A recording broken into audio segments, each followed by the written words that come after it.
Kuang, awau. Lama tak datang Melaka. Pernahkah anda melihat orang bermain sukan di tengah-tengah sawah yang berlumpur? Inilah sukan sawah atau lebih dikenali sebagai sukan bendang. Aktiviti unik ini bukan sahaja menyeronokkan, malah menjadi medium untuk mengeratkan hubungan masyarakat sambil memelihara warisan budaya tempatan. Jom ikuti video ini untuk melihat sendiri kemeriahan dan keunikan sukan bendang yang menjadi kebanggaan masyarakat. Sukan bendang, let's go guys! Aktiviti pertama ialah lumba lari sawah. Seterusnya ialah permainan pukul bantal.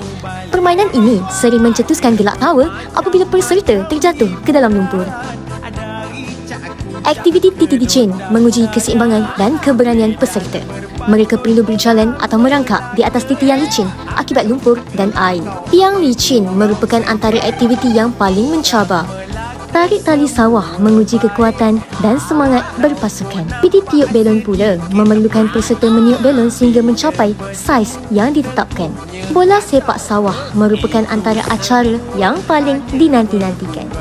Berbeza daripada bola sepak biasa, pergerakan pemain menjadi lebih perlahan kerana terpaksa mengharungi lumpur tebal. Aktiviti terakhir ialah mencari ikan di dalam sawah.